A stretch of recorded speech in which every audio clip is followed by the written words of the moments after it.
వైఎస్ఆర్సీపీ ఆధ్వర్యంలో ఎన్టీఆర్ జిల్లా తుమ్మలపల్లి కళాక్షేత్రం వద్ద డాక్టర్ బిఆర్ అంబేద్కర్ వర్ధంతి కార్యక్రమాన్ని నిర్వహించారు. అంబేద్కర్ విగ్రహానికి పూలమాలలు వేసి నివాళులర్పించారు నేతలు. కార్యక్రమంలో మాజీ మంత్రి వెల్లంపల్లి శ్రీనివాస్, మాజీ ఎమ్మెల్యే మల్లాది విష్ణు, విజయవాడ మేయర్ రాయన భాగ్యలక్ష్మి, పలువురు వైఎస్ఆర్సీపీ నేతలు, కార్యకర్తలు పాల్గొన్నారు. ఏపీలో అంబేద్కర్ రాజ్యాంగానికి బదులు కూటమి ప్రభుత్వం రెడ్ బుక్ రాజ్యాంగాన్ని అమలు చేస్తుందని మండిపడ్డారు. సంక్షేమం, అభివృద్ధి చేయాల్సింది పోయి ప్రతిపక్ష పార్టీ నేతలు, కార్యకర్తలపై కక్ష సాధిస్తున్నారు ఆగ్రహం వ్యక్తం చేశారు. హామీలను అమలు చేయకుండా ప్రజలను మోసం చేసిన కూటమి ప్రభుత్వానికి ప్రజలు తగిన బుద్ధి చెబుతారని హెచ్చరించారు వైఎస్ఆర్సీపీ నేతలు. అంబేద్కర్ గారి యొక్క రాజ్యాంగాన్ని అమలు చేయాల్సిన ఈ ఆంధ్ర రాష్ట్రంలో రెడ్ బుక్ రాజ్యాంగాన్ని అమలు చేస్తూ ప్రజలకి మేలు చేయాల్సింది పోయి, అభివృద్ధి కార్యక్రమాలు చేయాల్సింది పోయి, సంక్షేమ పథకాలు అందించాల్సింది పోయి అవన్నీ కూడా పక్కన పెట్టి కక్షపూరితంతో ఈ ఆంధ్ర రాష్ట్రంతో రెడ్ బుక్ రాజ్యాంగం నడపడం చాలా బాధాకరం.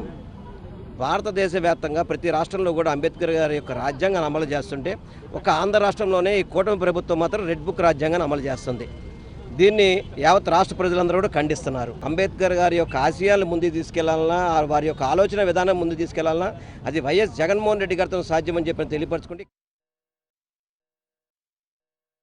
గత 6 నెలలుగా ఆంధ్రప్రదేశ్ రాష్ట్రంలో జరుగుతున్నటువంటి వ్యవహారాలని మనం గమనిస్తే అంబేద్కర్ గారి రాజ్యాంగం ఎక్కడ అమలు జరగట్లేదు. కక్షపూరితంగా రెడ్ బుక్లో రాసుకుని చూడండి, ఈ ప్రభుత్వం పార్లమెంట్ సభ్యుడిగా పనిచేసినటువంటి వ్యక్తి దగ్గర నుంచి ఎమ్మెల్యేలుగా, ఎమ్మెల్సీలుగా, ప్రస్తుతం ఎమ్మెల్యేలుగా ఉన్నటువంటి అనేక మంది మీద అక్రమ కేసులు బనాయించినటువంటి ప్రభుత్వం ఇది.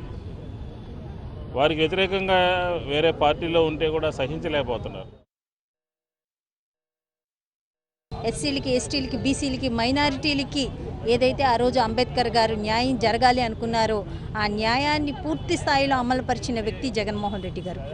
ఈరోజు ఈ ప్రభుత్వంలోన మనం చూస్తున్నాం ఏ రకంగా రెడ్ బుక్ రాజ్యాంగం నడుస్తుంది, ఏ రకంగా కక్షపూరితమైన రాజకీయాలు చేస్తున్నారు, ఏ రకంగా ప్రజల్ని భయభ్రాంతులను చేసి ఎవరికి వాక్ స్వాతంత్రం కూడా లేకుండా చేస్తున్నారన్నది ప్రజలందరూ గమనిస్తున్నారు. రాబోయే కాలంలోన వీళ్ళకి తగిన బుద్ధి చెప్పి మళ్ళీ అంబేద్కర్ గారి ఆశయాలను ముందుకు తీసుకెళ్తున్న జగన్మోహన్ రెడ్డి గారి పరిపాలన మళ్ళీ రావాలని కోరుకుంటూ అంబేద్కర్ గారికి ఘన నివాళులు అర్పిస్తున్నాం.